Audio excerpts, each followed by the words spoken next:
Hello everybody, welcome to the first development log of BCom. I'm very excited to create this video log because this has been a game that I've been working on for the past 2 months on and off for like a couple hours every week. And this is a tower defense mobile game that is very similar to Battle Cats if you ever played Battle Cats before. Now, the reason I choose to make a mobile tower defense game that's so similar to a pre-existing game is because I personally really enjoyed Battle Cat's gameplay, and I really thought it was a really fun game to play. However, later on in the game, it is very hard to get the premium currency, the cat food used to draw captchas, and I thought that was really annoying because it's basically impossible to progress unless you spend money on the game or do like these weird advertisement saying we had to complete a task by downloading an app and playing a game. And so I tried to choose to make a game that get that same gameplay, but none of the economic disadvantages I have. So I created this game right here, which is I'll say more skill based. So I already have a few things created here, and today I'll be showcasing the current features, future features I would like to implement, and some current problems. Without further ado, let's get started. So here we have the main menu. You can see the campaign engineering. Engineering isn't really finished, or yeah.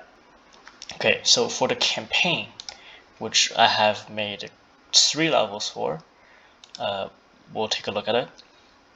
So here's a level selection screen. Currently there's only 1 level unlocked. Let's go into that.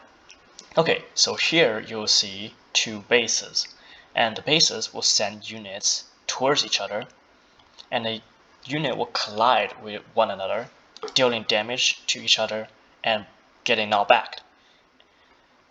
The way you spawn units is using currency, which I haven't really decided a name for, and you can increase the amount of currency you get per second by clicking on the currency button by upgrading it, and you can see how much it costs down here, and you can see how much each unit costs down here as well.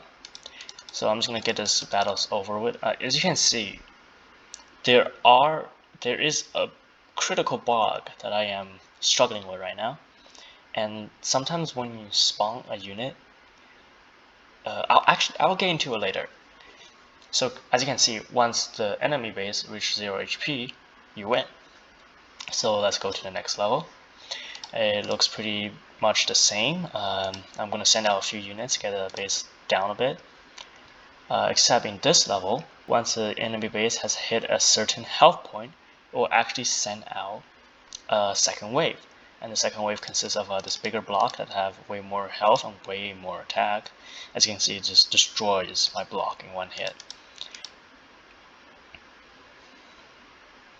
And if I lose, obviously if my base gets destroyed, I lose.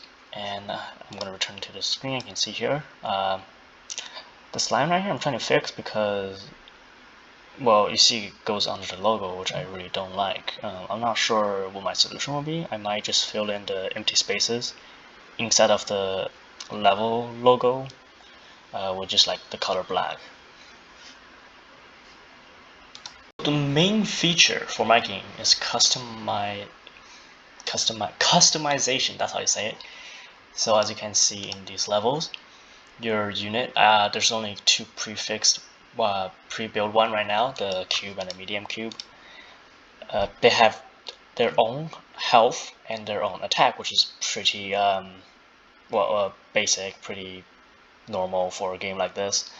But instead of rolling for your units using a gacha system, what will happen is that you can tweak the health and attack of your units in the engineering room, and the higher stats you give your units, the more it's obviously going to cost to spawn in the game, but also it's more expensive to engineer. So when you engineer, it's going to cost a certain amount of intel to actually create the schematics so that you can spawn a unit in game.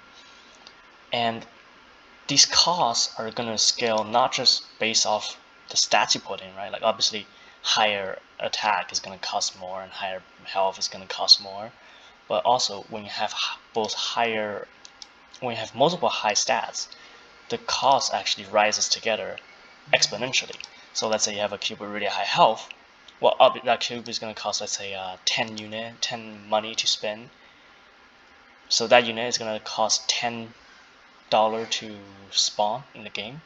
And a unit with high attack, that unit is also going to cost 10 money to spawn. But a unit with both high attack and high defense will cost 40 to spawn. Obviously that's an exaggeration, but the main point here is that it's going to force you to specialize your cubes, your units, so they aren't just a all-rounder that just do everything themselves, and you only need to spend that. You only have to spam that one unit over and over. Obviously, I need to add more levels and more enemies into the game in the future, but I will also like to add a feature where once you hit certain stats point on a block, you can unlock and add attachment to it. And these attachment can be things like a shield or a rocket launcher. Like say if you have a high enough attack, you can unlock the rocket launcher, and the unit will have a rocket launcher attached to it that passively launch out rockets while it's moving forward. And obviously it's going to cost more intel to construct that unit in the engineering, but you also had to find the schematics for that attachment in the levels. So that's another way that you can further customize your unit. So now you may ask, why is the gameplay just a bunch of cuboids running into each other? Well, that's because this game is very much still a prototype, and I'd like to focus more on the gameplay rather than just the graphics. And it is very difficult, because it is a 3D game, it is very difficult to get those characters designed, up and running, and moving the way I want them to. So I will be using cubes for now, and possibly in the foreseeable future as well. My game is not without its bugs, what every game does. Currently, the biggest one I'm facing right now is it's weird because I have tested this feature before and it has never been a problem until I implemented the level system where it loads level dynamically without additional scenes. So I'll show you. Once a cube is spawned and killed, it will be added to the cemetery, which is the object pool that I wrote myself because at the time I didn't know that the Unity object pool existed. And what's happening is that the same object is getting added to the cemetery instead of the different cubes that got killed. So let's say 2 different cubes were spawned and killed. They're added to the blocks instance and then to the cemetery.